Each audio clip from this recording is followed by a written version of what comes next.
Muy buenas noches, tengan todas ustedes. Hoy estamos transmitiendo completamente en vivo a través de la plataforma Zoom y simultáneamente a través de Facebook de Yo Soy Médico 17, a quien agradezco como siempre el favor de facilitarnos su plataforma para llegar a más profesionales de la salud. Hoy, Panamá, México, Estados Unidos, y vamos a ver de qué otro país se van conectando. Yo les recuerdo que si usted es jefe de enseñanza o jefe de servicio de un hospital público o privado y requiere una de las pláticas que generamos en Medical Legal Center, no dude en solicitarlas. Son sin ningún costo para los profesionales de la salud de esta pandemia y lo hacemos con mucho gusto. Si es parte de un colegio médico también, solamente tiene que solicitarlas a atención.mlc@gmail.com, atención sin acento.mlc@gmail.com, y con mucho gusto la agendamos. El día de ayer tuvimos al doctor Eduardo Moreno, que nos habló de seguridad en el paciente quirúrgico. Y bueno, esa plática está grabada y pueden verla en Facebook de Medical Legal Center, en Facebook de Yo Soy Médico 17 y hoy también ya en el YouTube de Medical Legal Center. Entran a YouTube, teclean Medical Legal Center y están cronológicamente todas las conferencias que hemos tenido hasta el día de hoy. Hoy es miércoles y como todos los lunes, miércoles y viernes, Susana Hernández, nuestra coach en materia de contención del estrés de profesionales de la salud, ha publicado una información interesante para ustedes. Habla de la aceptación del miedo cuando tenemos este sentimiento que muchas veces nos hace generar actos descontrolados. Bueno, pues esto es especialmente para ustedes. Les recuerdo también nuestro programa que lo tenemos ya completo, ya estamos a media semana. El jueves, ya mañana, tenemos al doctor Víctor Manuel Castañeda de mapas conceptuales y aspectos físico, ingeniero físico. El viernes cerramos con el doctor Lutz Kafferstein. Él nos hablará de racionalidad universal, subjetividades y reformas legales, cómo afectan la práctica médica y las reformas legales de la posmodernidad. Entonces está súper interesante. Les recuerdo que nos ayuden a invitar a más profesionales de salud. Si les llega un WhatsApp o les llega un correo electrónico, ayúdanos a compartirlo para que cada día seamos más. Bien, antes de presentar a un invitado, les recuerdo que todas las preguntas nos ayuden a elaborarlas solamente preguntas y respuestas, no por el de chat. En el chat podemos platicar, hacer comentarios, etcétera, pero solamente nos enfocaremos a las preguntas que estén en el capítulo de preguntas y respuestas. Para mí el día de hoy es un gusto, un honor, un privilegio poderles presentar a un colega abogado. Él es expresidente del Ilustre y Nacional Colegio de Abogados de México, colegiado en el Ilustre Colegio de Abogados de Madrid, árbitro internacional, panelista del Mecanismo de Solución de Controversias del capítulo 19 de América del Norte, árbitro de la Cámara Nacional de Comercio de París, participante en el cuarto de junto del sector privado en las negociaciones comerciales internacionales del Gobierno de México, en investigaciones jurídicas, miembro del Sistema Nacional de Investigación,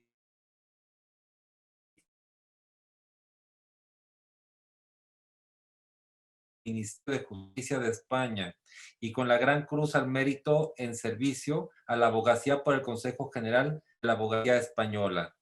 Él es nada más, nada menos que el doctor Oscar Cruz Banner, y él nos hablará del Tratado de Libre Comercio al Tratado México, Estados Unidos, Canadá. Oscar, buenas noches, ¿cómo estás? Hola, muy buenas noches. Pues muy contento de estar aquí con ustedes. Muchas gracias por la invitación y por pues esta oportunidad de platicar con el gremio de los médicos. Encantado. No, hombre, agradecido nosotros contigo. Creo que como a mí te gustan los libros, entonces son algunas de las cosas que seguramente compartimos, además de otras. ¿Te gustan los buenos libros? Estoy viendo Sí, sí. algunos no tan nuevos. Entonces, bueno, felicidades, mi querido Oscar. Te dejo con el mejor público, que son los profesionales de la salud, y cuando termines nos vemos en las preguntas y respuestas. ¿Puedes Mu- compartir pantalla o dejar de hacerlo? Muchas ¿Compartirás gracias. pantalla alguna pregunta? Sí, traigo una presentación que entonces compartiré pantalla. Vamos a ver cómo se ve.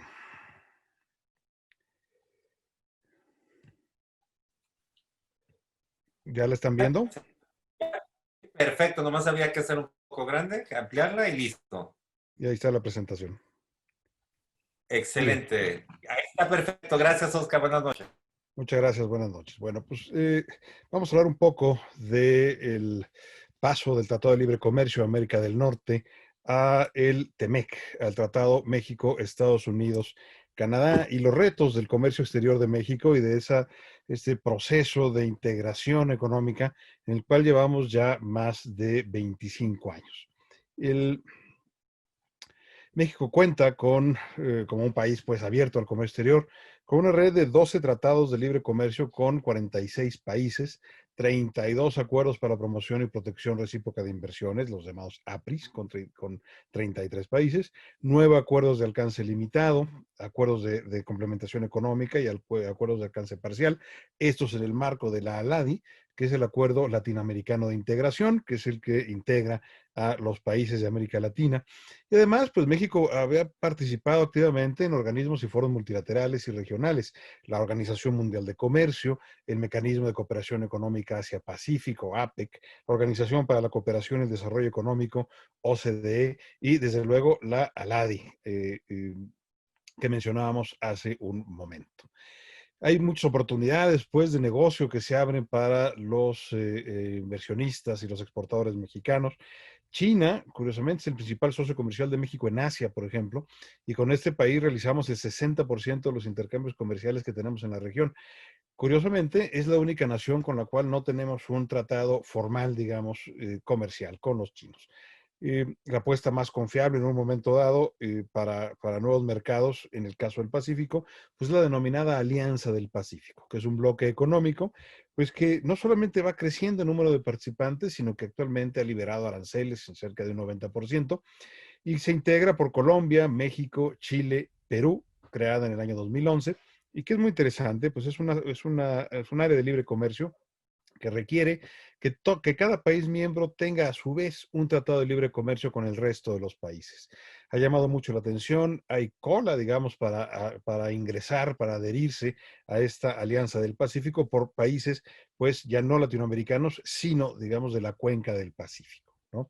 México se encuentra en el segundo lugar con la economía más grande de Latinoamérica, después de Brasil, la decimocuarta del mundo. Bueno, todo esto, desde luego, antes del COVID. Después del COVID no sabemos dónde vamos a estar todos nosotros.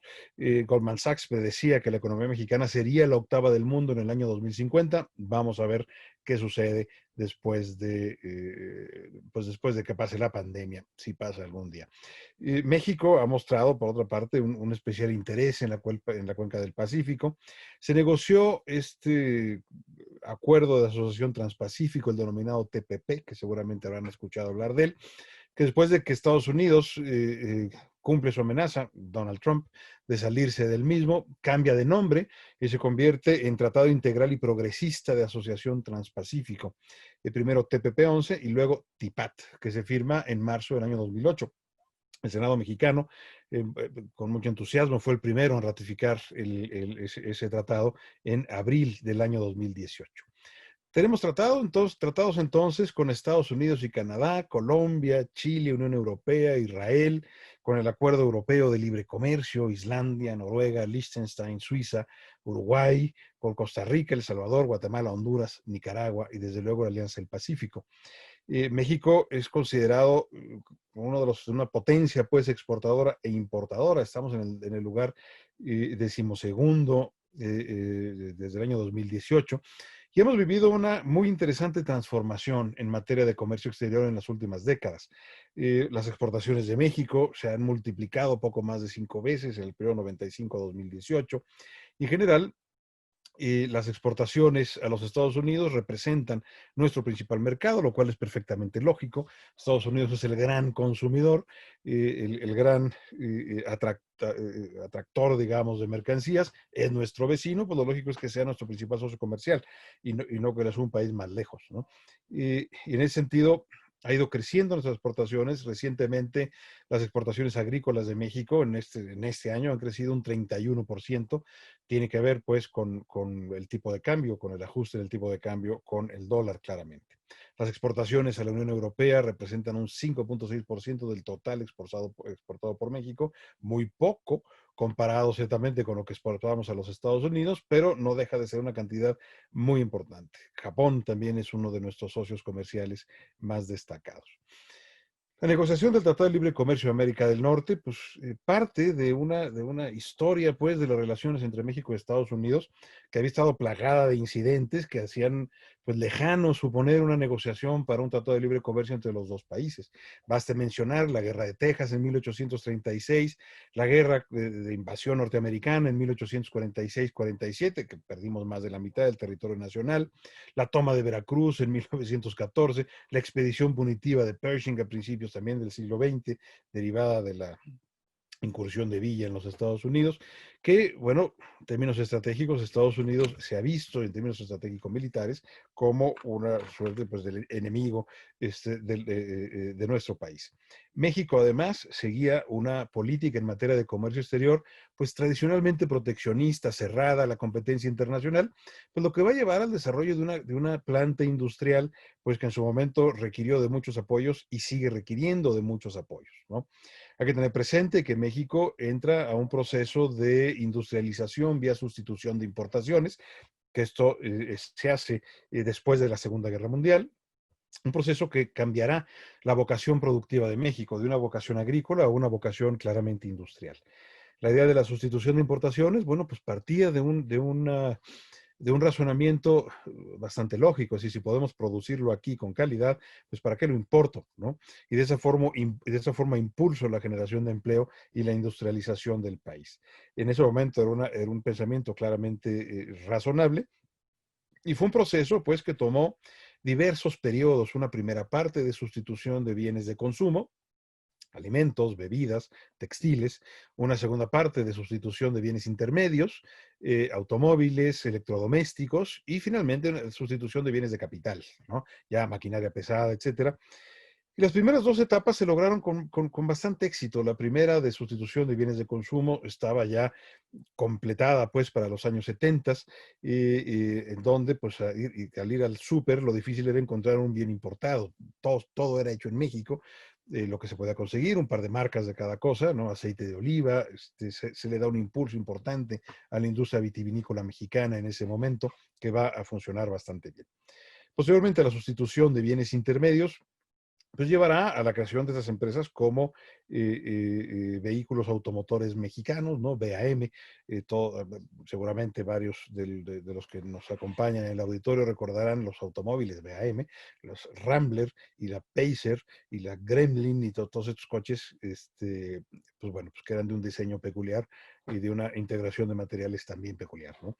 Eh, es la época de las licuadoras de una sola velocidad, cuerpo metálico o vaso de vidrio, que la seguimos viendo todavía en los puestos de licuados y de jugos, ¿no? En fin, es una época en donde hay un esfuerzo muy importante industrial para surtir a los mercados nacionales. Dos marcas de televisores, dos marcas de lavadoras, dos marcas de refrigeradores, no mucho más, ¿no? La sustitución de bienes de capital es la que ya no funciona, la imposibilidad de generar tecnología propia, o esa incapacidad de generar tecnología propia, que nos lleva a una dependencia del exterior muy importante. Por otro lado, todo este mecanismo se estaba financiando a través del sector primario mediante exportaciones agrícolas y mineras. Es la época en que México se convierte en el principal productor de plata, de maíz, etcétera.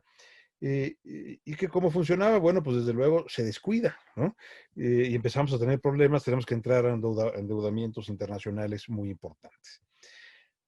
En 1970 se da un paso fundamental para definir la vocación de comercio exterior de México, y es la creación del Instituto Mexicano de Comercio Exterior. Eh, el IMCE, que es una idea de un abogado y un economista, Julio Fessler y Carlos Torres Manso, Va a ser una institución pues, muy importante para entender lo que vendrá después. Es la que habrá de preparar al sector productivo mexicano y a mucha de la academia mexicana y de economistas y abogados mexicanos a la apertura comercial que habría de venir después. El IMSS se encargará de buscar integrar las cadenas productivas, de buscar mejoras de calidad, mejores servicios, impulso pues a los productos de México en el exterior. Todo iba muy bien con el IMSS. De hecho, México se va a convertir en el país con el mayor índice de crecimiento de sus exportaciones gracias al instituto. Pero México decide adherirse al GATT en 1985. Eh, y se consideró en su momento que la labor realizada por el Instituto Mexicano de Comercio Exterior podía ser considerada como un subsidio indebido al comercio exterior, y entonces cerramos el IMSS. Cuando más necesitábamos los apoyos de una institución como esa, pues decidimos cortarle el cuello y echarnos un clavado a la liberalización comercial sin el Instituto Mexicano de Comercio Exterior. Para 1987, México hace una liberalización unilateral de su comercio internacional de manera notable, ¿no? Eh, una liberalización que habría de iniciar un camino que esperamos no tenga retorno en términos de apertura económica, de acceso a mercados, que nos llevarían pues a dar pasos muy importantes, la negociación con Chile, con Estados Unidos y Canadá, Unión Europea, Israel, Honduras, etcétera, la lista de tratados que ya comentamos. La negociación del Tratado de Libre Comercio, pues, se va a detonar a partir del fracaso, ciertamente, que va a tener el gobierno de Carlos Salinas de Gortari para atraer inversiones por parte de Europa. Se hace una gira europea para invitar inversionistas europeos a nuestro país y básicamente la respuesta será que hasta en tanto México no tenga un orden jurídico adecuado y no dé las condiciones suficientes y garantías de seguridad para la inversión extranjera, pues difícilmente podría haber flujos importantes por parte de Europa. Y es ahí cuando Carlos Salinas de Gortari decide voltear hacia los Estados Unidos, dejar de lado un poco esta difícil experiencia histórica con nuestro vecino y proponer, es México el que lo propone, la negociación de un tratado de libre comercio. Estados Unidos acepta, ellos tenían ya un tratado de libre comercio con Canadá y Canadá se habría de incorporar a las negociaciones un poco más adelante. De hecho, el modelo del Telecán será tomado del acuerdo que existía entre Estados Unidos y Canadá. Un año duran esas negociaciones, 12 de agosto del 92 concluyen, y con algo muy importante, una participación fundamental del sector privado mexicano a través de la Coordinadora de Organismos Empresariales de Comercio Exterior, la COESE. Y se crea la figura que seguramente habrán escuchado o habrán visto alguna nota del denominado cuarto de junto. ¿Y qué es esto? A ver, las negociaciones del Tratado de Libre Comercio y de todo tratado, primero ponen en comunicación sistemas y formas organizativas muy distintas, conceptos jurídicos distintos, prácticas radicalmente distintas. Y el sector privado ve claramente que hay que subirse pues al proceso de negociación, no se puede dejar solo al gobierno y se van a dar dos momentos muy importantes. Primero, en el seno del Consejo Coordinador Empresarial, del CCE, se crea esta Coordinadora de Organismos Empresariales de Comercio Exterior o COESE. Se formaliza a través de un escrito simple, no se constituye como tal, en junio de 1990.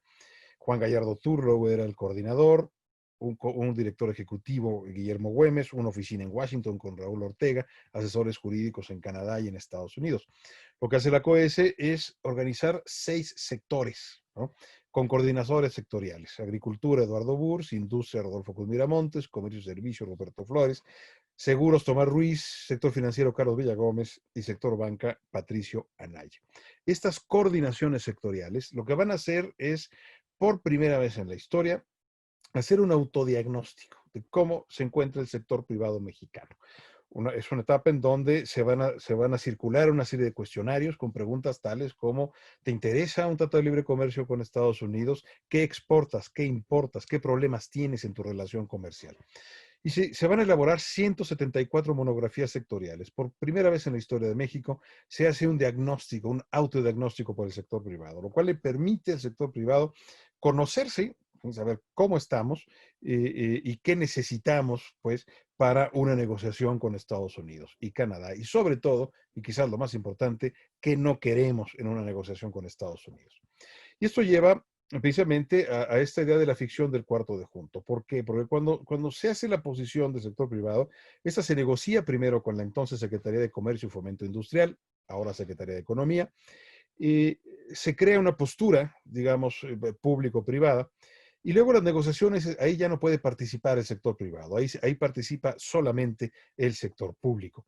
Y hay una reunión, pues, en donde entonces Herminio Blanco nos dice al sector privado que, bueno, pues muchas gracias por todo, pero pues ahora sigue la negociación en donde solo podremos estar los representantes gubernamentales.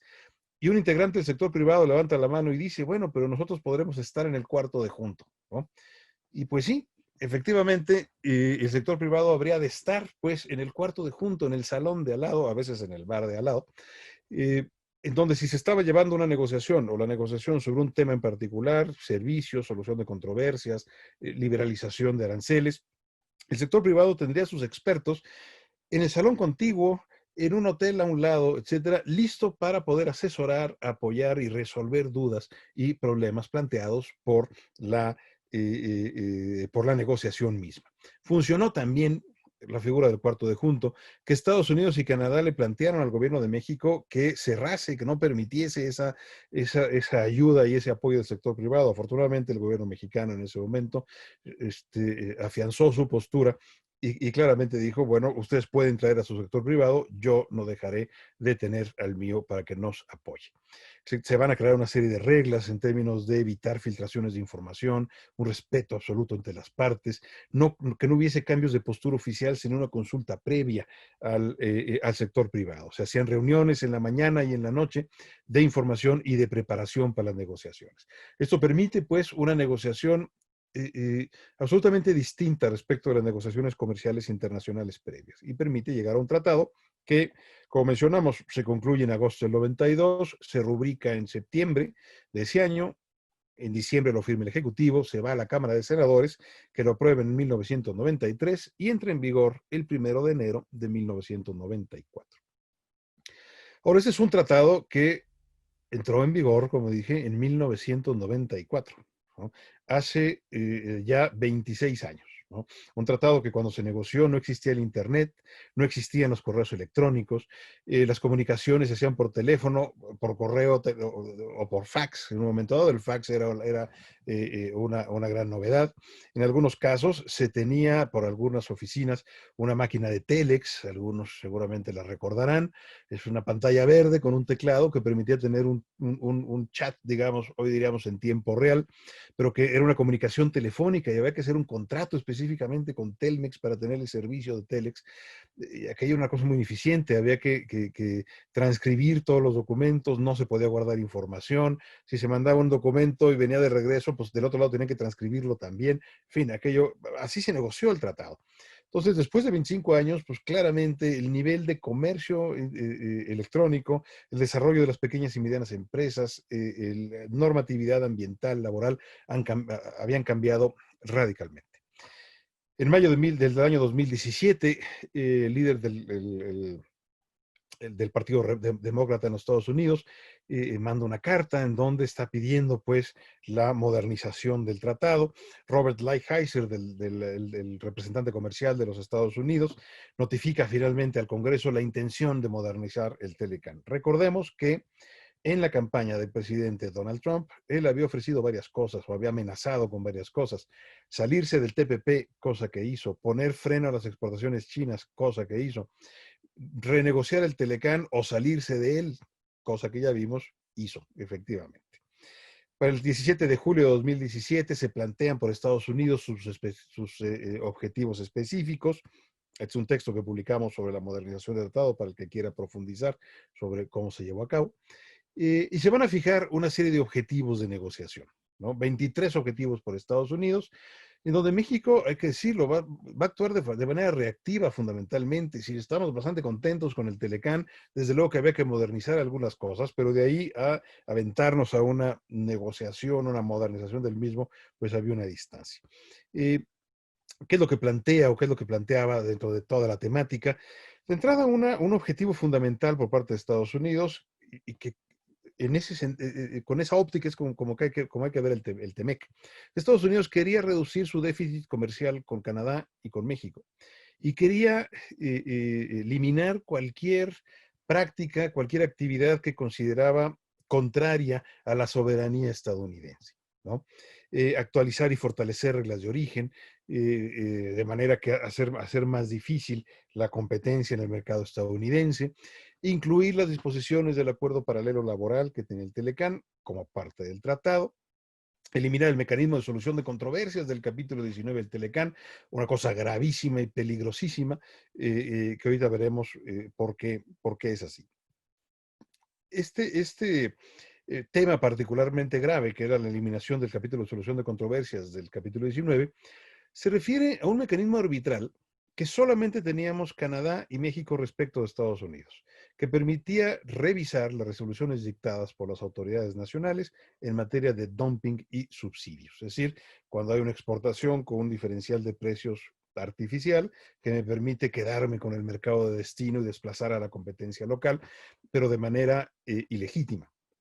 Las autoridades nacionales dictan resoluciones que buscan equilibrar el mercado, cosa que ha hecho Estados Unidos pues desde inicios del siglo XX, que tiene una enorme experiencia, nosotros teníamos bastante menos, pero que este mecanismo del artículo 1904 nos permite y nos permitió pues revisar por una entidad absolutamente ajena a las autoridades estadounidenses, no dependiente de ellas, un mecanismo arbitral, estas resoluciones. ¿Por qué lo quería eliminar Estados Unidos? Porque considera pues, que eso vulnera su soberanía, el someter una resolución de sus autoridades nacionales a un mecanismo arbitral, cosa que ciertamente nos convenía muchísimo a los exportadores mexicanos y a los importadores mexicanos también. Canadá plantea una serie de puntos en materia laboral, ambiental, derechos de género, derechos indígenas, mantener sin duda el capítulo 19 y eso entender muy bien la importancia de este mecanismo. ¿Cuál es el resultado del TEMEC? Bueno, de entrada es un proceso de negociación o va a ser un proceso de negociación sumamente complejo. Operará el cuarto de junto, en el sector privado vamos a estar presentes pues durante todo ese proceso de negociación. Se va a atravesar el cambio de gobierno en México. Se va a dar, si recuerdan ustedes, una primera firma entre México y Estados Unidos, ahí en la Casa Blanca, una cosa muy extraña, ¿no? En donde nada más firmamos nosotros dos. México se da por vencido en la defensa del capítulo 19, una cosa terrible, aclarando que si Canadá lograba mantener el capítulo, México pues también lo querría. Y es lo que sucede, ¿no? Es como cuando México calificó al Mundial de Fútbol porque perdió Estados Unidos un partido y nosotros ya estábamos fritos y gracias a esa pérdida estadounidense entramos nosotros. Bueno, pues aquí fue igual. Canadá logró sostener al capítulo 19 del Telecán y pues nosotros nos beneficiamos de esa buena negociación canadiense. Los negociadores mexicanos, hay que decirlo, fueron magníficos negociadores. Tenemos un equipo de negociación que tenía ya 25 años de preparación, que conocían muy bien a sus contrapartes y que hicieron ciertamente todo lo que pudieron. Se hace la firma posteriormente por Canadá. El 19 de junio del año pasado, el Senado aprueba el TEMEC. El 16 de enero lo hace Estados Unidos. El 13 de marzo de este año lo hace Canadá. Una vez que está todo esto negociado, nos encontramos con una sorpresa y es que México había nombrado a un negociador único, que ahora es nuestro candidato a dirigir la OMC, que negocia, entre comillas, un protocolo modificatorio al TEMEC. Y digo negocia porque pues, se lograron muy pocos puntos de interés de México, donde se van a incluir cambios importantes en el capítulo 23 en materia laboral, en el capítulo 31 en materia de solución de controversias, propiedad intelectual, reglas de origen, y se incluye en este mecanismo laboral de respuesta rápida que seguramente habrán escuchado, habrán visto noticias de que hay mucha inquietud sobre las posibilidades de problemas pues, en materia laboral con los Estados Unidos. El 29 de junio del año 2020 se publica 1.101 páginas, se publica el TEMEC, y una serie de protocolos, ¿no? Que acompañan, una serie de acuerdos paralelos que acompañan al tratado. De entrada, hay que partir de un elemento notable, que es el cambio del nombre del tratado, y esa fue una petición de Trump. Pasamos de un tratado de libre comercio de América del Norte, recuerden ustedes que es una mariposa monarca, el símbolo del Telecán, lo era, Es decir, hay una idea de integración económica, hay una idea de asociación y de región norteamericana. Pasamos a un tratado México, Estados Unidos, Canadá, TEMEC, un nombre horrible, cacofónico, ¿no? Que parece más un mal acuerdo de divorcio que un tratado de integración económica, ¿no? Tratado México, Estados Unidos, Canadá, ¿de qué? ¿No? ¿Dónde está la idea de región? ¿Dónde está la idea de integración? Pues ya no está, cuando menos en el nombre del tratado. Había planteado Estados Unidos inclusive que el tratado durase solamente 5 años, ¿no? Imagínense ustedes qué certeza se le puede dar a la inversión extranjera y a la nacional cuando solamente tenemos 5 años para poder consolidar nuestras cadenas, exportar y quizás al año 6 pues quedarnos sin mercado porque se acabó el tratado. México, ahí fue un punto que ganamos, digamos, logró cambiar esta idea de que se acabase cada 5 años a una idea de una revisión quinquenal, pero con la idea de que el tratado durase 16 años. Entonces tenemos un TEMEC por los siguientes 16 años, que podrán renovarse por otros 16 años más, ¿sí? Si las partes están de acuerdo, con revisiones quinquenales, y en un momento dado hacer un nuevo tratado o fijar una nueva vigencia, ¿no? Nuevos temas, política de competencia, materia laboral, medio ambiente, pequeñas y medianas empresas, competitividad, corrupción, mercancías textiles del vestido, política de competencia económica, política macroeconómica, tipo de cambio, comercio digital, ¿no? Anexos sectoriales en químicos, en cosméticos, en tecnologías de la información y comunicación, eficiencia energética, dispositivos médicos y productos farmacéuticos. Temas relevantes. Quizás la más importante sea esta, la solución de controversias en materia laboral y la que más nos va a dar dolores de cabeza en los siguientes meses y años. Y hay que estar pendientes al que esté interesado. Publicamos también este pequeño texto en el Instituto de Investigaciones Jurídicas, también de descarga gratuita. Eh, ¿Qué sucede? Los demócratas, ¿no? Estuvieron presionando para que se hicieran modificaciones al TEMEC. Y de ahí la negociación y firma de este protocolo modificatorio de diciembre del año 2019. ¿Qué es lo que buscan? Que se garanticen una serie de elementos para el funcionamiento de los sindicatos y de las contrataciones colectivas. Libertad de asociación, derecho a la negociación colectiva, prohibición de trabajo forzoso, restricción sobre trabajo de menores o prohibición del mismo, eliminación de la discriminación en el empleo, derecho a procedimientos de solución de conflictos laborales justos, equitativos y transparentes, con una serie de obligaciones, adoptar los acuerdos de la OIT, de la Organización Internacional del Trabajo. México había adoptado unos que Estados Unidos no. Había alguno pendiente que tuvimos que adoptar, que tenía que ver precisamente con libertad sindical. Eh, Garantizar la libertad de asociación y la negociación colectiva, abolición efectiva de trabajo infantil, eliminar discriminación en el empleo y sobre todo discriminación de género. ¿Y qué es lo que va a pasar? En el protocolo modificatorio, se crea a través del anexo A y el anexo B un mecanismo específico y rápido de solución de controversias en materia laboral. Un mecanismo que tiene una serie de problemas jurídicos importantes. Por ejemplo, el panel arbitral de solución de conflictos presumirá que si hay una demanda de México, de Estados Unidos a México, pues que Estados Unidos tiene razón o viceversa, de México a Estados Unidos, que México tiene la razón, lo cual es un absurdo, es decir, es una presunción de culpabilidad y no de inocencia, ¿no? Puede llevar a la prohibición de mercancías producidas con trabajo forzoso, puede llevar a la prohibición de importación de mercancías si hay violencia en un momento dado en contra de los trabajadores, permite la presentación de testimonios anónimos y pruebas testadas. Es un mecanismo ciertamente riesgoso, pues, y complejo. Y en el caso del campo, pues nos encontramos con una situación sumamente complicada, el tema del trabajo infantil, el tema de la prohibición de importación de mercancías que se hayan hecho en su totalidad o en parte con trabajo forzoso infantil, eh, y un potencial uso de ese mecanismo laboral de respuesta rápida para, uno, estorbar el comercio y dos, no solamente utilizarse en trabajo forzoso y libertad sindical, sino para otros temas laborales. Y nos encontramos además con otra diferencia fundamental, y es que Estados Unidos ha volcado una cantidad de recursos importantísimos para monitorear el tema laboral en México. crea un grupo de trabajo con 6 secretarías de Estado, una vigilancia congresional sobre la actividad de México, agregados laborales en la Embajada de Estados Unidos en México para estar reportando qué es lo que está sucediendo. En México, ¿qué se está haciendo? En México se ha preparado un mecanismo de autodiagnóstico industrial y agroindustrial para que las empresas exportadoras puedan ver si efectivamente están violando o no derechos laborales, cuál es su nivel de riesgo, los cambios que tienen que hacer. Es decir, se están tomando pues las medidas que se pueden para estar listos ante una eventual o posible reclamación o reclamaciones por parte de Estados Unidos.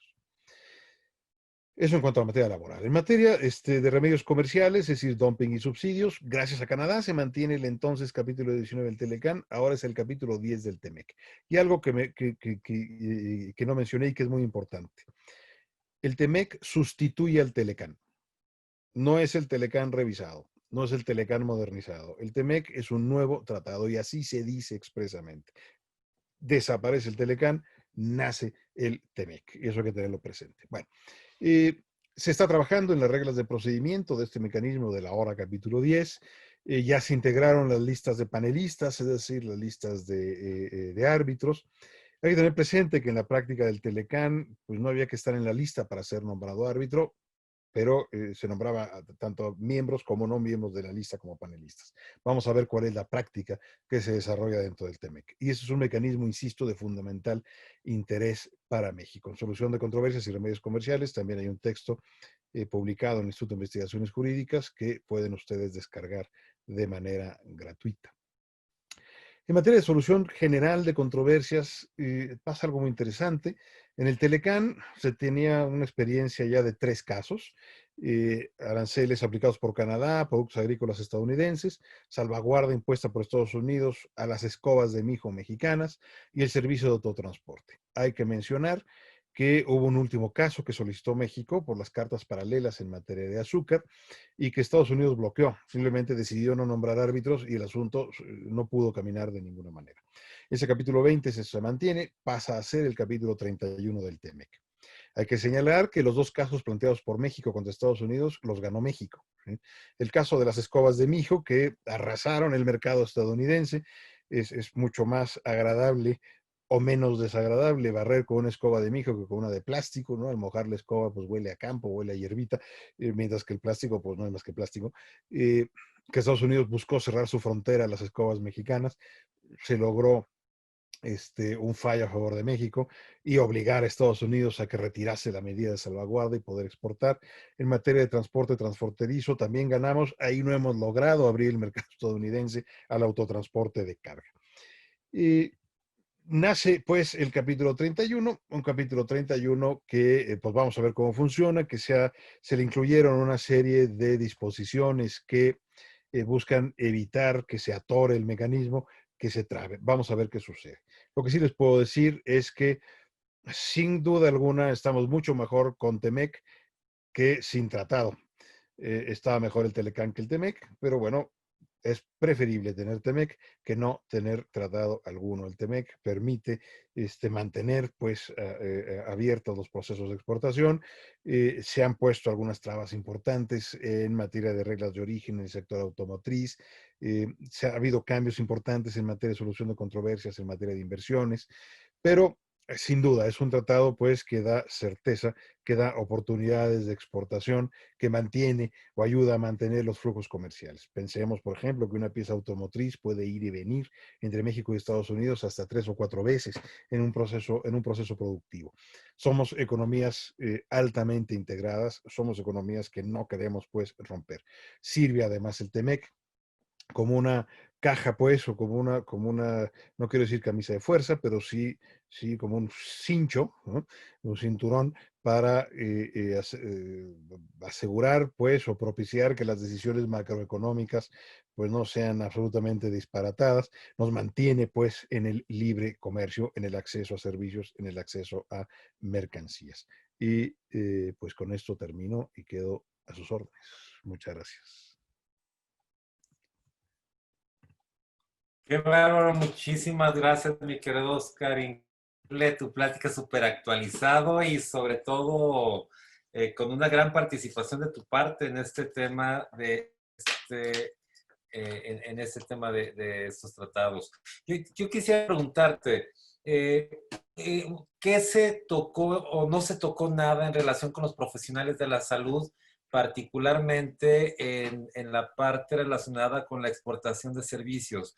Uno de los temas que seguramente más le preocupa a nuestros vecinos es el hecho del alto costo de la atención médica del alto costo de la atención médica en esos países y la competencia que podrían ver en los médicos y el costo de la atención en salud por parte de profesionistas nacionales. Y luego, por otra parte, ahora con el uso de tecnologías a raíz de esta la pandemia, particularmente me refiero a la consulta online, pues hoy en día no hay ninguna barrera para que un médico aquí pueda estar realizando determinadas atenciones médicas que requieran exploración física pacientes de Estados Unidos y Canadá. ¿Qué opinas, Oscar? A ver, el tema de los servicios profesionales era un tema serio ya desde el Telecán. Lo que se va a plantear es la posibilidad de estos acuerdos de reconocimiento mutuo, ¿no? En donde se puedan reconocer los estudios profesionales y la posibilidad de prestar esos servicios. Y se habla claramente, ¿no? De prestar un servicio de un país, estando un profesional en un país y el paciente o el cliente en otro, etcétera. No hay, desde luego, una licencia o un permiso para prestar esos servicios. La pandemia viene después, es decir, es una posibilidad esta de las consultas por Internet, pues que no estaba en la mente de los negociadores cuando se llevó a cabo la negociación, claramente. Esto es una cosa que ha venido después y que seguramente tendrá que abordarse. Y tendrá que abordarse en las dos vías, es decir, porque si bien los servicios médicos en México, que son pues de calidad absoluta, son más accesibles que en los Estados Unidos, puede abrirse ahí un mercado interesante, pero es una cosa que no está planteada como tal en el tratado y que en principio no podría darse un servicio de aquí para allá o de allá para acá si no se tiene la autorización para el ejercicio médico a nivel local, ¿no? Entonces es un tema que tiene que trabajarse con Secretaría de Economía y con Secretaría de Salud.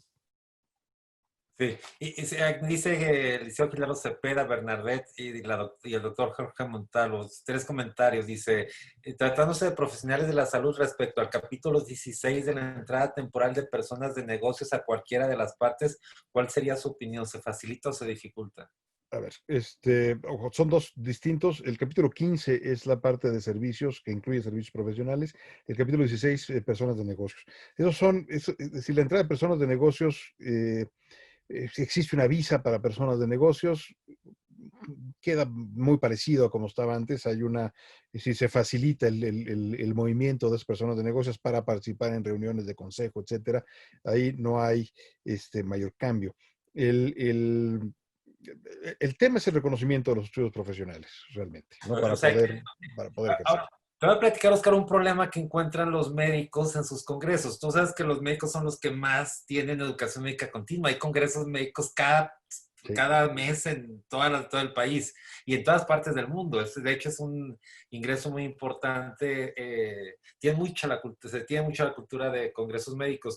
Y ocurre que aquí en México, en su congreso, los oftalmólogos o los cirujanos invitan al doctor Maddox de Estados Unidos a que venga y les enseñe cómo hacer una nueva técnica en colicistectomía. Y el doctor llega y aquí realiza la cirugía. Y entonces la cirugía sale mal y es un problemón, porque dice, a ver, ¿quién lo invitó? ¿Por qué operó aquí? Él no tenía atribuciones para poder ejercer ni siquiera de esta forma. Y entonces, ¿no consideras que sí, digo, incluso para temas académicos como este, tenía que hacer todo el trámite de regularización ante profesiones? Y eso tardaba, no sé, y a mí me tocó preguntar como 6 meses. Y dices, no, no, pues completamente fuera de contexto, ¿no? Es un problema muy ¿Tú serio y en qué el caso de harías la en eso? abogacía tenemos problemas similares, ¿no? Y justamente sobre todo en los mecanismos de solución de controversias que participan abogados estadounidenses o canadienses en procedimientos llevados a cabo en México sin la autorización para poder ejercer, ¿no? Ese es un tema pues que está pendiente y que sobre todo en este tipo de ejercicios de corte académico, pero que implican un ejercicio profesional, pues hay vacíos, ¿no? Y son temas que tienen que resolverse en el foro, pues, del capítulo 15. De acuerdo, nomás para dejar esto claro, la doctora Bernardet dice, ¿qué sucedió con el plan libre de tránsito de profesionales que se había contemplado? Ahí se tramita su cédula, hay un reconocimiento, tramitándose el reconocimiento, adelante. Igual Tiene que pregunta. hacerse un acuerdo de reconocimiento mutuo y la homologación de estudios, ¿no? Exacto, exacto. Dice la doctora María del Rosario, habrá intercambio académico con las universidades de Estados Unidos y Canadá, pero este tratado es solamente comercial, ¿no? Es solamente comercial, entonces los acuerdos académicos continúan pues por su lado, por cuerda separada. Dice, también nos dicen que muy buena plática, que había quien no le entendía nada a los tratados y que contigo ya le entendieron.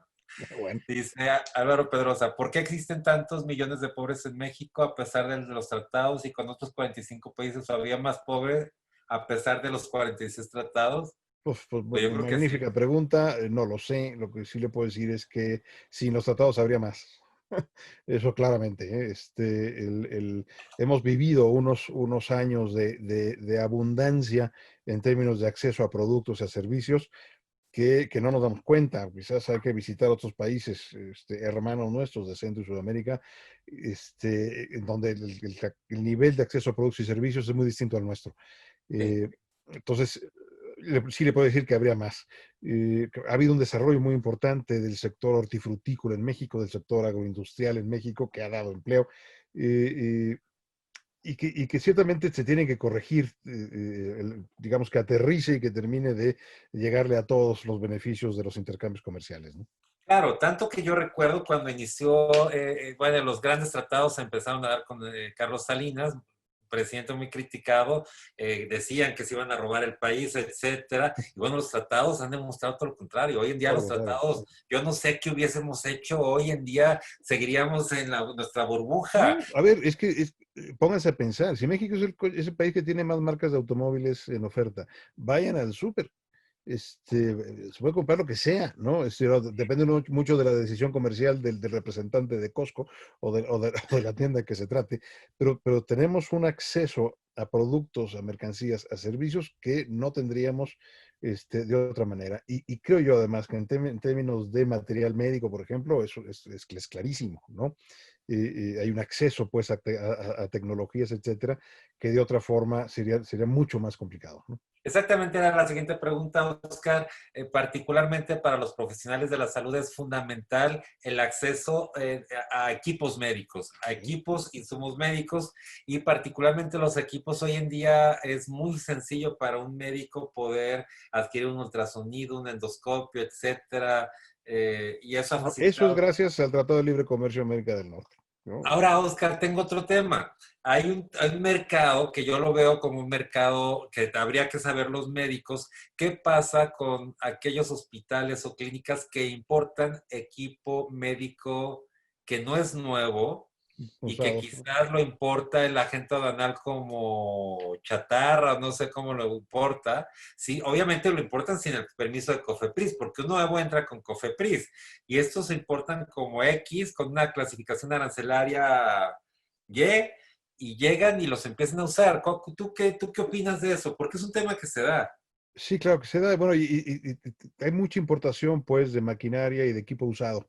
eh, y no tendrían por qué estar exentos de las certificaciones nacionales, ¿sí? Es un tema que tiene que verse o que tendría que verse directamente con aduanas, porque además implica una serie de riesgos importantes, ¿no? Que, Sí, que- que- que no soy yo quien para explicárselos a ustedes, pues, pero los riesgos son muy importantes y tendrían que estar sujetos y estar sujetos, pues, a las mismas certificaciones a las que estaría un producto nuevo, ¿no? Sin duda. sí que estoy. ¿Y cómo qué sugerirías que se evitara, por supuesto? Pues mira, a ver, que creo yo que una de dos, pues, o cierras la frontera a la importación de equipos usados, con lo cual puedes encarecer los productos o los servicios, o bien los sujetas a los mecanismos de control necesarios, Sí, quizás extraordinarios, al ser equipos usados. sí, sí, Eh, estoy de eh, acuerdo. lo que no puedes permitir es que entren sin la certificación correspondiente, ¿no? Sí, estoy de acuerdo. Aquí va mucho más allá del tratado. Es un tema de operación de una aduana que permita Exacto. ese tipo de situaciones. Sergio Romero, ¿el TEMEC cuánto durará? 16 años en su primera tanda, digamos. Y si todos estamos aquí después de esos 16 años, pues veremos que el, los gobiernos seguramente que querrán renovarlo por otros 16 años más. Y Sí, después se negociaría otro tratado. me pregunta la doctora Teodula aquí de la ciudad de Guadalajara, ¿qué garantía tienen los médicos en el intercambio de enseñanza de los residentes? Pero esto es solamente comercial, aquí no afecta nada el Sí, tema. nada de enseñanza. A ver, Oscar, una pregunta aquí muy entre nos. Muy entre nos, está bien Que dicho. nadie nos ve. A ver, Oscar, el nuevo sistema de justicia. El nuevo sistema de justicia, eh, creo que mucho tuvieron que ver el homologar un poco esto con nuestros vecinos. ¿Cuál es Sí, tu opinión del nuevo sistema de justicia? ¿Está funcionando o no? ¿Se de adaptó, justicia se penal. coordinó adecuadamente o no? Hoy en día te estamos viendo un caso, la comunidad médica, que seguramente te has enterado de un médico en Tuxtla Gutiérrez, Chiapas, que ha sido detenido por haber solicitado algunos medicamentos que a su juicio no existían en la institución. Y bueno, ese tipo de delitos normalmente con el anterior sistema de justicia no hubiera permitido que hoy estuviera físicamente detenido. Tiene 3 días detenido, 4 días detenidos. ¿Qué opinas, Sergio? Oscar? A ver, el nuevo sistema de justicia penal, que es, supongo que es a que te refieres, Sí, sí, eh, sí. a ver, es resultado de una realidad y es que no podíamos continuar con el sistema anterior. Un sistema anterior que estaba plagado de irregularidades y de este sistema sórdido, complejo, que posibilitaba toda clase de trampas y de corruptelas y demás, ¿no? Entonces se crea, se importa pues este nuevo mecanismo que implica igualdad de las partes, la posibilidad de medios alternativos para reparación del daño, que implica esa posibilidad de defensa por parte del delincuente y de ataque por parte del ofendido, y que ha costado mucho trabajo implementar, ¿no? O sea, el mecanismo es perfectible, es más un tema de capacitación y de posibilidades de los operadores del sistema, es decir, capacitación de abogados, capacitación de ministerios públicos. Ahora se exige un trabajo científico y mucho más eficiente y mucho más eficaz por parte de los ministerios públicos que no están en muchos casos pudiendo hacerlo. Por otro lado, tenemos a jueces que son, creo yo, los mejores preparados dentro del sistema, que están haciendo lo posible, y abogados, pues que hay de todo, ¿no? Si no habiendo colegiación obligatoria de abogacía, pues es difícil, si lo que han logrado los médicos, hay que decirles, es envidia de la abogacía, en términos de procesos de certificación, academias, etcétera, de poner a la gente a estudiar, ¿no? La abogacía no se tiene nada parecido. Entonces, y eso se refleja en la operación del nuevo sistema penal, ¿no? A ver, Es Oscar, sí, sí, sí. Es decir, que es perfectible, ciertamente, pero que es preferible a lo que teníamos antes, Lo que sin teníamos duda. antes. Sí. A ver, Oscar, a ver, platícanos qué opinas de la certificación profesional. Aquí en los médicos es un temazo, y todo que platicar porque es un tema. Oye, los médicos se certifican y actualmente la certificación es obligatoria para quienes realizan procedimientos quirúrgicos de especialidad. Esto es todos los que realizan cirugías, necesitan certificarse cada 5 años. Y el tema, yo estoy, bueno, te doy un poco mi opinión personal. Yo estoy convencido que en el ámbito global es una tendencia. Sin embargo, lo que les preocupa aquí es quién certifica, porque quien certifica es una institución privada. ¿Tú qué opinas de la certificación? Opino desde el punto de vista de la abogacía, ¿no? A ver, hay una que pasa mucho también con la profesión médica. Y es que primero hay un estrato, pues, o hay un régimen ético profesional para el ejercicio, ¿no? Para el ejercicio profesional. Y dentro de ese mandato ético, pues quizás el más importante es pues, solamente atender aquellos casos para los que estoy preparado, ¿no? Salvo que es una emergencia. Como abogado, pues yo no, si yo no me dedico a derecho agrario, pues yo no voy a tomar asuntos de derecho agrario, ¿no? Y en ese sentido, la certificación debe de entenderse como el resultado de una obligación ética de conocimiento. La certificación pura y dura, solita, no resuelve el tema ético, al menos en el caso de los abogados, ¿no? Yo puedo certificar a Al Capone como un gran abogado en materia de contratos de arrendamiento, pero sigue siendo Al Capone, ¿no? Y no tengo forma y no tengo asidera en términos éticos. Entonces, el caso de la abogacía, lo que sucede es que se requiere de una reconstrucción, pues, del régimen ético de los abogados, ¿no? Que permita dos mecanismos de control. Uno, certificaciones cada 5 años, un examen de acceso a la profesión, que no es el examen profesional, ¿no? El examen profesional, pues es nada más decir que acabé mis estudios de licenciatura y ya está. Un examen de acceso que me permita actuar como abogado ante tribunales y luego certificaciones de las escuelas y de los estudiantes, pero certificaciones vinculadas a un control ético, ¿no? A un control ético de conocimiento. Creo que es necesario, pero ambas cosas. La certificación per se, creo que se queda corta. Fíjate que hubo una iniciativa que presentó en aquel momento Arely Gómez antes de ser procuradora de justicia de la República. Estuvo en el Senado de la República y ella planteaba una iniciativa de certificación obligatoria. Y Y una de las colegiación características obligatoria, sí. de la colegiación y certificación obligatoria. Y Sí, uno de yo los redacté temas. el capítulo de colegios y colegiación de esa Ah, pues iniciativa. buenísima. Pero uno de los temas que planteaba era que para que fuera factible esta iniciativa requería primero modificar y el artículo, la segunda fracción del artículo 5 Sí, constitucional sí. para que esta atribución fuera de la federación y no de las entidades federativas y además el 73, porque por ahí decía el 73 constitucional, si mal no recuerdo, que decía cuáles eran las atribuciones del Congreso de la Unión y decía que todas aquellas, decía petróleo, tierra, energéticos, etcétera, dice, todas las que no estén expresamente señaladas aquí serán competencia de las entidades federativas. Y ahí no estaba el tema de profesiones.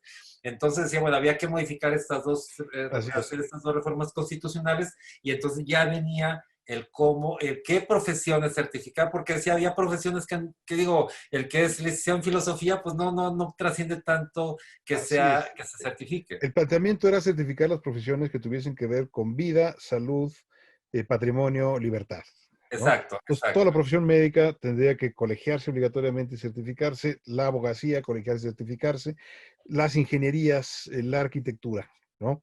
Pero, sí, evidentemente, el diseño de jardines o pues, diseño gráfico o diseño, si todos los diseños no tenían por qué estar certificados o colegiados obligatoriamente. Es decir, se planteaba además la reforma al artículo quinto, yo hice el primer texto de esa reforma, artículo quinto, el artículo 73 y el artículo 28 constitucional, de manera que no se considerase monopolios a los colegios profesionales. Y hay un problema con el tema de la colegiación obligatoria y es que al Estado no le gusta, ¿no? No le gusta tener a las profesiones bien organizadas y fuertes porque se convierten en un interlocutor, ¿no? Hoy día, en el caso de la abogacía, pues si hay un abogado incómodo, pues lo borran del mapa muy fácilmente, ¿no? Mientras que si hay un colegio de abogados obligatorio, formado, etcétera, que diga eso que se está haciendo está mal, pues ya no les gusta, ¿no? Entonces, ha habido siempre una resistencia, sobre todo por parte del Ejecutivo, al restablecimiento de la colegiación obligatoria. Presentamos una iniciativa en 2010, otra con Arely Gómez en 2014. Después vinieron los foros de justicia cotidiana, aquellos ahí yo redacté una ley general de abogacía, pues que también se presentó, pero hay muchas reticencias, hay muchos miedos, pues, pues, de darle a las profesiones el papel que deben de tener. Pues, ahí donde funcionan bien las profesiones, pues hay colegiaciones obligatorias, funcionan las academias, y todo está en su lugar y lleva 200 años funcionando, ¿no? Aquí, A ver, Oscar, ya estamos aquí en materia, entonces pues deja aprovechar. Te voy a hacer unas preguntas que no son del tratado también, pero veo que pues eres un experto y conocedor de estos temas. Hoy en día las entidades federativas tienen la atribución, por ejemplo, de los aranceles. Nosotros como abogados tenemos un arancel en cada entidad federativa, en la Ciudad de México, los propios notarios tienen su arancel de notarios, pero los médicos no tienen. Los médicos no tienen un arancel de profesiones, entonces se encuentran con un problema que llegan a manipular algunos terceros pagadores, quiero llamarme compañías de seguros, y dicen, a ver, mi cuota, yo te los contrato y este va a ser mi tabulador. Sé que podrían hacerlo y se vale incluso con los abogados, pero cuando hay una controversia, no hay forma de que un tribunal pueda establecer cuál era el arancel al que habría que sujetarse, porque no existe. ¿Tú consideras que es un buen momento para que los médicos también tengan un arancel? Fíjate que yo creo que no tendría por qué haber aranceles porque hay problemas de competencia económica con los La aranceles. competencia económica. Ese es el problema. Es decir, porque si yo pongo un arancel en donde tanto por un contrato, tanto por página, o tanto por operación quirúrgica, o tanto por inyección, o lo que sea, eso lleva, y ha habido uno de los grandes problemas que tienen los colegios de abogados en el exterior son los aranceles y el que se hagan sugerencias de cuánto cobrar por tal o cual servicio. Eso viola pues la normatividad de competencia económica y las reglas pues de libre competencia en el mercado. Sí. Hubo un caso aquí, Oscar, hace algunos años, en donde la Comisión Federal de Competencia Económica emitió una resolución desfavorable en contra de una agrupación de anestesiólogos. Y Mm. lo que argumentaba era que precisamente la queja la presentó una compañía de seguros, porque ante esta situación, esta especialidad se puso y dijo, a ver, ¿por qué me fijas este arancel? No tengo obligación de atenderte estos casos. ¿Quieres que te los atienda? Te tienes que sujetar a lo que yo quiero que me pagues. Y entonces eso se empezó a hacer extensivo hasta que ocurrió esto. Aquí el tema que me llamó la atención, que considero que fue no sé si fue el mejor manejo en demostrar a la Comisión Federal de Competencia, es consideró la comisión que era un mercado preponderante porque era un convenio que firmaban la gran mayoría de los colegios médicos de esa especialidad. Sin embargo, nunca entraron a analizar cuántos médicos formaban cada colegio, porque entonces se llevaban la sorpresa de que había colegios con 5 agremiados. O sea, realmente el impacto que generaba, pues no era preponderante. Si hacían la suma de cuántos anestesiólogos había en el país y cuántos estaban ahí, pues no era significativo. Sí, de acuerdo. La Comisión de Competencia, también hay que entender, México tiene pocos años de experiencia en competencia económica y a veces nos pasamos de la raya. A la Comisión de Competencia no le gusta la idea de colegiación obligatoria porque consideran que es una barrera de acceso al mercado profesional. Desde luego que lo es, pero es una barrera de acceso necesaria, es una barrera de acceso justificada y por lo tanto permitida. Si voy al dentista y me va a sacar una muela, pues lo menos que espero es que sepa sacármela, ¿verdad? Y no me reviente la quijada en el proceso, ¿no? Y si voy con un abogado, pues lo mismo, ¿no? Y pues Claro. para eso están los colegios, para que se encarguen de eso, ¿no? Entonces, la Comisión de Competencia es refractaria a eso. Ahora, ha sufrido por eso, porque aquí no es el momento, pues, para comentarlo, pues, pero ha habido problemas con el tema de secreto profesional, etcétera, que la propia comisión, pues, se ha visto afectada por la falta de control en el gremio de la abogacía. El, el tema de ponerse de acuerdo en los precios, de coordinarse en que se cobre en una región de una forma, en otra de otra, todo eso está prohibido, pues, por la legislación de competencia. Entonces, si las asociaciones lo último que quieren hacer es sugerir precios o ponerse de acuerdo, porque lo que les va a caer es una multa del tamaño del mundo por parte de la comisión. Simplemente, y por eso el arancel es que está no recomendado, digamos. Bien, excelente. La doctora Jesús Sotelo nos pregunta, dice que en varias ocasiones vienen médicos americanos o canadienses a operar aquí, a hacer protocolos, pero bueno, estos protocolos están regulados en una ley general de investigación y cumpliendo las reglas, pues por supuesto que se puede llevar a cabo. Platícame, bueno, yo sé que hablas de muchos temas, el último también fue un poco fuera de esto. Platícame el tema de las patentes, porque sé que, bueno, el tema de las patentes. Tenemos el tema de las patentes. Las compañías, por supuesto, farmacéuticas buscan mayor cobertura, particularmente, tú sabes, la inversión que hacen al respecto, es lo que justifica esta investigación.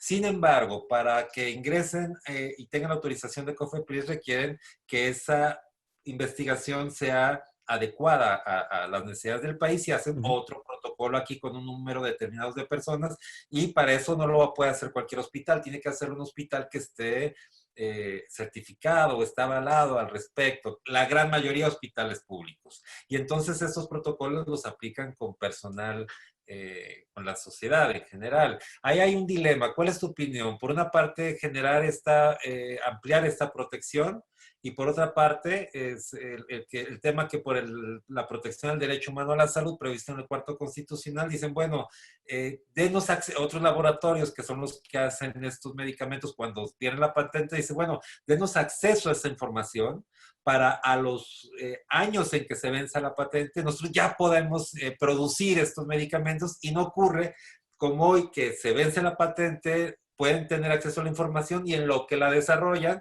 bueno, pues ya pasaron 2 o 3 años más, y ese es el periodo en que la sociedad no tiene acceso a los OTC, le llaman, que son de... Exacto. ¿no? ¿Tú qué opinas? Es un dilema que traen. Es un dilema muy serio y que pone en la balanza pues, dos elementos que hay que considerar y que, en fin, válidas las dos posiciones. Uno, si yo libero las patentes antes de tiempo, desincentivo el desarrollo de la investigación. Porque limito la llegada de los recursos, el interés pues por el desarrollo de estas patentes, porque tendré poco tiempo para recuperar y para hacer el gran negocio, ¿no? O el negocio, punto, o recuperar la inversión. A cambio, tengo un acceso más pronto y más barato a medicinas o tendría en principio un acceso más pronto y más barato a medicinas de última generación. Sin embargo, no necesariamente es así. Si yo libero en un menor tiempo los contenidos de las patentes, lo que va a pasar es que va a haber medicamentos que no van a llegar. Medicamentos de última generación no van a querer estar aquí, y no van a llegar porque no tienen la protección correspondiente. Entonces, ¿qué prefiero? El medicamento de última generación, en donde lo que tendría que pensar, pues, es en mecanismos que me ayuden a hacer compras más eficientes del mismo y por lo tanto que esté más barato, o mecanismos no de última generación, medicamentos no de última generación, más baratos porque ya se abrió la patente. Híjole, yo estaría en la idea de preferir medicamentos de última generación que me permitan tener unas respuestas más rápidas en la atención de enfermedades, crisis, etcétera, ¿no? De acuerdo. Es un problema. Ese es un tema que se discutió en el TPP, y que se optó pues por una mayor protección a las patentes, y lo mismo se quedó en el Tratado de Libre, en el TMEC. Oscar, tú que además conoces del tema de regulación, de generar leyes, etcétera, ¿cómo verías o cuáles crees que serían los elementos más importantes a considerar para regular el tema de las consultas online? Hoy en día, por ponerte un caso, hoy en día el tema de la pandemia nos desató muchísimas necesidades de regular muchas leyes. Te pongo un caso, casi todas las agrupaciones médicas celebran dentro de su congreso anual su asamblea. Su asamblea donde van 3,000 médicos. Hoy en día, no, ninguna pudo celebrar su asamblea. Y entonces tienen el tema que pues están postergando hasta las mesas, los consejos están yéndose hasta que pueda hacer esto como lo establece la Ley General de Sociedades Mercantiles. Pero no estaría descabellado que se regulara la Ley General de Sociedades Mercantiles, el tema de las sociedades civiles, las asociaciones civiles también, para que estas asambleas puedan llevarse virtuales. Igual el tema de las consultas online, que hoy en día, yo quiero preguntarte algo, además de su regulación, a ver, Oscar, no están reguladas las consultas en línea, no hay ninguna regulación, pero de otra forma, del otro lado me encuentro, hay un encuentro de criterios de derecho, y por el otro lado me encuentro la ponderación de decir, bueno, pero en una visión, una perspectiva de la protección al derecho a la salud, de evitar un contagio o el riesgo de contagio hacia mi paciente y hacia mí mismo, pues entonces realizo esta consulta online y se justifica mientras esté la pandemia. Hoy, levantándose la emergencia, ya no tendría esa justificación. ¿Tú opinas eso? A ver, yo creo que la consulta online, hay dos aspectos que hay que tener en consideración. Hablando de libre comercio, la consulta online transfronteriza, no podría darse si no se tiene la autorización para ejercer, que finalmente significa un ejercicio en el mercado de la contraparte o en el territorio de la contraparte. Ese es un problema muy serio, porque además no hay forma de evitarlo, ¿no? Y eso puede generar además una serie de responsabilidades importantes, ¿no? ¿Qué pasa si no funciona el tratamiento? ¿Qué pasa si el paciente empeora? Etcétera. Pues resulta que me recetó un médico en Houston o un médico en Ciudad de México y yo vivo en San Diego, ¿no? Es decir, y no tenía la autorización dentro del tratado para ejercer. Es un tema que hay que tener cuidado en términos de responsabilidades. Ahorita te hago una pregunta al Sí, respecto. Luego, dentro del mercado mexicano, el médico mexicano autorizado para ejercer en México que da consulta electrónica a sus pacientes por Zoom en México, yo no veo hay mayor inconveniente, sigue habiendo un tema que complica el diagnóstico, ¿no? Sin duda, y que y que hace difícil, y como dices bien, tiene que encontrarse un mecanismo híbrido, ¿no? Que proteja al paciente y que proteja al médico en el proceso de consulta, hay auscultaciones que tienen que hacerse, no todo se lo puede hacer el paciente a sí mismo. Sí, es muy complicado, pero creo que en un estado como el actual de pandemia, en donde no habíamos estado así desde hacía décadas, ¿no? Y menos con de este tamaño, pues creo que se tienen que ir encontrando soluciones pues, más eficientes y más prácticas, creo yo, que la consulta en línea. Lo vemos en el caso de los abogados, pues es la solución que nos permite transitar pues, o seguir funcionando más o menos bajo estas circunstancias, ¿no? pero eso tendría que regularse ya. Pero tendría que regularse ya y tendría que regularse las horas que puede uno estar sentado enfrente de la pantalla.